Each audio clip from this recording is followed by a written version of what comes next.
Halo semua, perkenalkan nama aku Bintang Rizky Nababan dari Statistik Angkatan 2001 dengan NIM 2150907111063. Di kali ini saya akan menjelaskan mengenai dua contoh soal pada rancangan percobaan. Nah, kita langsung saja ke soal pertama.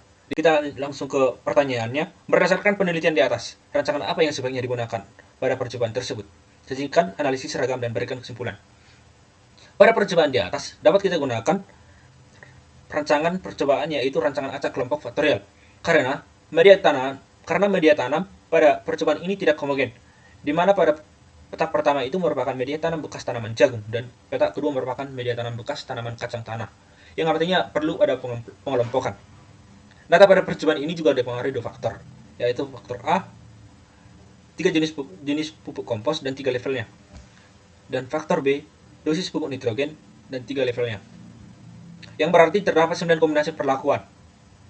Oleh karena itu dapat kita ambil 4 hipotesis. Yang pertama itu adalah hipotesis faktor A dengan H0. H0-nya itu adalah alpha 1 sama dengan alpha 2 sama dengan alpha 3 sama dengan 0. Yang artinya jenis pupuk kompos tidak berpengaruh terhadap hasil rumput pakan ternak. Dan H1-nya itu adalah paling sedikit ada 1 I di mana alpha I tidak sama dengan 0. Yang artinya jenis pupuk kompos berpengaruh terhadap hasil rumput pakan ternak. Hipotesis kedua itu adalah hipotesis faktor B. H0-nya itu adalah beta 1 sama dengan beta 2 sama dengan beta 3 sama dengan 0. Yang artinya dosis pupuk nitrogen tidak berpengaruh terhadap hasil rumput pakan ternak. Dan H1-nya yaitu paling sedikit ada 1 J di mana beta J tidak sama dengan 0. Yang artinya dosis pupuk nitrogen berpengaruh terhadap hasil rumput pakan ternak. Hipotesis yang ketiga itu adalah hipotesis interaksi faktor A dan faktor B, yang dimana H0-nya itu adalah alpha beta 11 sama dengan alpha beta 12 sama dengan seterusnya hingga dengan alpha beta 33 sama dengan 0. Yang artinya interaksi antara jenis pupuk kompos dan dosis pupuk nitrogen tidak berpengaruh terhadap hasil rumput pakan ternak. Dan ada H1-nya yang yaitu paling sedikit ada satu pasang IJ di mana alpha beta IJ itu tidak sama dengan 0. Yang artinya interaksi antara jenis pupuk kompos dan dosis pupuk nitrogen berpengaruh terhadap hasil rumput pakan ternak. Dan hipotesis yang terakhir itu adalah H0, di mana P1 sama dengan P2 sama dengan 0, yang artinya kelompok tidak berpengaruh terhadap hasil rumput pakan ternak. Dan satunya itu adalah paling sedikit ada 1K di mana PK tidak sama dengan 0, yang artinya kelompok berpengaruh terhadap hasil rumput pakan ternak. Oleh karena itu dapat kita lakukan perhitungan jumlah kuadrat totalnya, yang itu di mana FK sama dengan jumlah semua data dikuadratkan dibagikan dengan banyak klasifikasinya. Jumlah semua datanya itu ada 36,54 dan banyak klasifikasinya itu ada 3 kali 3 dan kali 2, yang dimana nanti itu jika kita hitung hasilnya sama dengan 74,1762. Selanjutnya kita hitung jumlah kuadrat totalnya itu sama dengan jumlah kuadrat dari tiap-tiap data itu dikurangkan dengan nilai FK-nya tadi, yang hasilnya itu nanti sama dengan 5,0958. Selanjutnya, kita lakukan perhitungan ke jumlah kuadrat petak utama. Jika P-nya itu sama dengan jumlah kuadrat dari petak utama, yaitu yang ini, dibagikan dengan 2. 2 ini dari jumlah petak yang ada pada data. Itu nanti dikurangkan dengan nilai FK. Sama dengan 4,993. Selanjutnya kita hitung JKK-nya. Jumlah kuadrat kelompok sama dengan jumlah dari sini 18,25 ditambahkan 18,25 kuadrat ditambahkan dengan 18,29 kuadrat, dan nanti dibagikan dengan 9 dikurangkan dengan nilai FK-nya, nanti akan menghasilkan 0,00089, dan JKG-nya itu adalah nilai JKP dikurangkan dengan JKK dan dikurangkan dengan JKT-nya. Itu nanti hasilnya 0,102411. Selanjutnya dapat kita buat tabel faktor. Tabelnya nanti seperti ini, terus kita lakukan perhitungan jumlah kuadrat dari tiap-tiap tabel ini. 7,91 kuadrat ditambahkan dengan 3,1 ditambahkan dengan 14,1 kuadrat ditambah 14,53 kuadrat dibagikan dengan 3 dikali 2 dikurang 74,176. Nanti hasilnya itu sama dengan 4,573633. Cara yang sama dilakukan hingga kita mendapatkan nilai dari JKB A3. Oleh karena itu dapat dituliskan tabel ANOVA satunya, SK perlakuannya itu, SK-nya itu ada menjadi 7, perlakuan, faktor A, faktor B, nilai AB, kelompok, galat, dan total. Di sini dapat kita masukkan nilai yang tadi hingga sampai kita hitung ke kuadrat totalnya,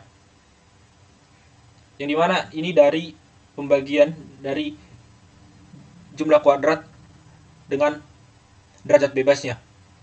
Selanjutnya dapat kita cari nilai F hitungnya, yang itu dimana kuadrat perlakuan itu dibagikan dengan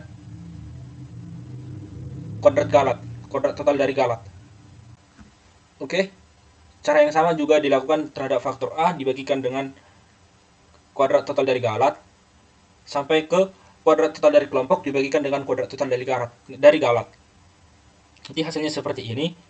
Terus kita cari nilai F tabel, yang dimana jika kita bandingkan nilai F hitung dengan F tabelnya dapat diambil kesimpulan pada faktor A nilai F hitung yaitu 178,644 itu lebih besar dari F tabel dengan alfa 0,05 dengan derajat bebas 2 dan 8 yang hasilnya 4,459. Maka dapat kita ambil hipotesis yaitu tolak H0. Pada faktor B, F hitungnya itu lebih besar daripada F tabelnya, di mana 7,567 lebih besar dari 4,459. Maka dapat diputuskan tolak H0. Pada interaksi faktor A dan faktor B, itu nilai F hitungnya lebih besar daripada F tabel, di mana 4,412 itu lebih besar dari 3,838. Maka tolak H0. Pada kelompok, F hitungnya itu lebih kecil dari F tabelnya, maka dapat diambil kesimpulan terima H0. Dari keputusan ini dapat disimpulkan pada taraf 5% itu jenis pupuk kompos dengan faktor A atau faktor A berpengaruh terhadap hasil rumput pakan ternak. Yang kedua, dosis pupuk nitrogen atau faktor B berpengaruh terhadap hasil rumput pakan ternak. Yang ketiga, interaksi antara jenis pupuk kompos dengan dosis pupuk nitrogen berpengaruh terhadap hasil rumput pakan ternak. Kelompok tidak berpengaruh terhadap hasil rumput pakan ternak. Selanjutnya, untuk tabel ANOVA yang kedua, itu dapat kita tuliskan seperti ini, yang dimana jika kita perhatikan dari perhitungan ini, dapat kita putuskan pada faktor B, F hitungnya itu lebih besar dari F tabelnya.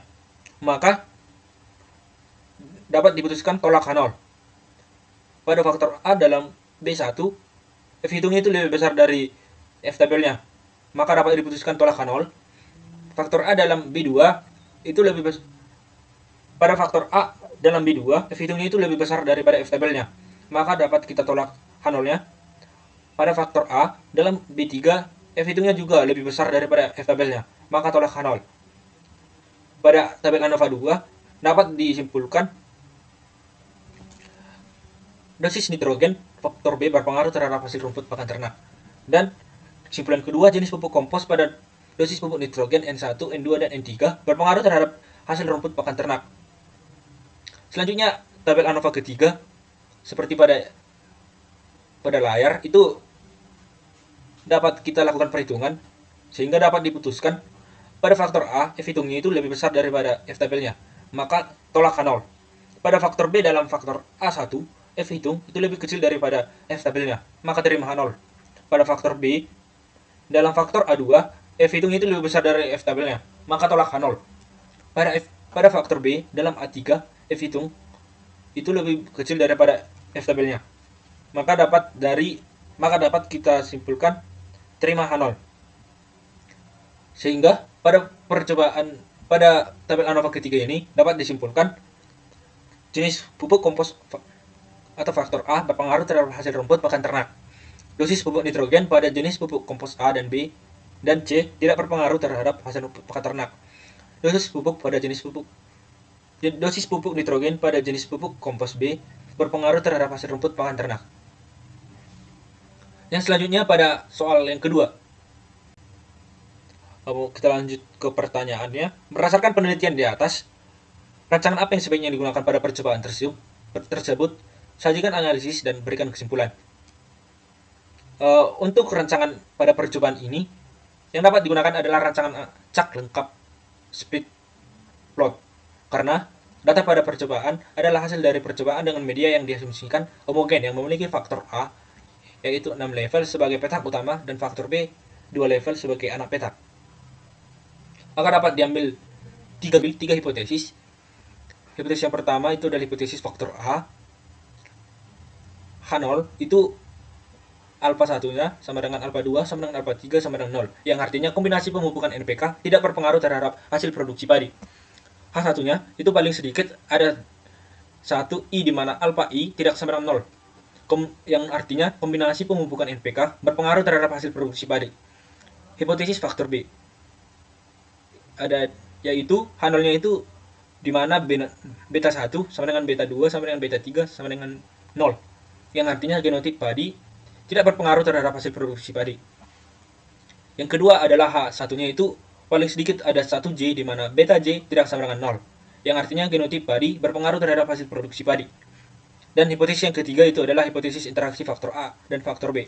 Yang dimana H0-nya itu adalah alfa beta 11 sama dengan alfa beta 12 sama dengan seterusnya hingga ke alfa beta 62 sama dengan 0. Yang artinya interaksi antara kombinasi pemupukan NPK dan genotip padi nitrogen tidak berpengaruh terhadap hasil produksi padi. Dan H1-nya itu adalah paling sedikit ada satu pasang IJ di mana alfa beta IJ tidak sama dengan 0. Interaksi antara kombinasi pemupukan NPK dan genotip padi berpengaruh terhadap hasil produksi padi. Oleh karena itu, untuk melanjutkan perhitungannya, kita dapat mulai dari mencari jumlah kuadrat totalnya. Kita cari nilai FK-nya itu sama dengan 75.699,9675. Jika T atau jumlah kuadrat totalnya itu nanti hasilnya 2273,7125. Lalu kita lakukan perhitungan jumlah kuadrat pertama pada petak utama. Jika P itu sama dengan 2139,0125. Jika K itu nanti hasilnya sama dengan 167414. Dan jika G pada A itu sama dengan 2139,0125 dikurang 1674,14. Itu nanti sisanya itu sama dengan 464,8725. Selanjutnya perhitungan untuk jumlah kuadrat anak petak itu dilakukan dengan perhitungan dengan rumus ini yang hasilnya nanti 0,0483. Jika AB sama dengan, kita lakukan dengan rumus ini yang nanti hasilnya itu sama dengan 78,976667. Dan jika jumlah kuadrat galat B-nya itu nanti kita hitung dari JKT dikurangkan dengan JKB dikurangkan dengan JKAB dan dikurangkan dengan JKP-nya tadi. Itu nanti hasilnya 55,6825. Sehingga dapat dituliskan tabel ANOVA seperti ini. Lalu kita buat keputusan. Pada analisis petak utama, pada faktor A, F hitungnya itu lebih besar dari F tabelnya. Maka dapat diputuskan tolak H0.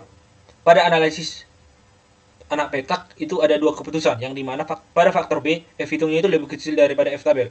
Maka dapat terima H0. Dan pada interaksi antara faktor A dan faktor B, F hitungnya itu lebih besar daripada F tabelnya. Maka dapat diputuskan tolak H0. Sehingga pada percobaan ini dapat disimpulkan pada taraf nyata 5% dapat diketahui bahwa yang pertama, kombinasi pemupukan NPK atau faktor A berpengaruh terhadap hasil produksi padi. Yang kedua, genotip padi atau faktor B tidak berpengaruh terhadap hasil produksi padi. Interaksi kombinasi pemupukan NPK dengan genotip padi berpengaruh terhadap hasil produksi padi. Demikianlah contoh soal dari rancangan percobaan yang dapat saya jelaskan. Apabila ada kesalahan kata, saya mohon maaf. Terima kasih telah menonton. Bye-bye.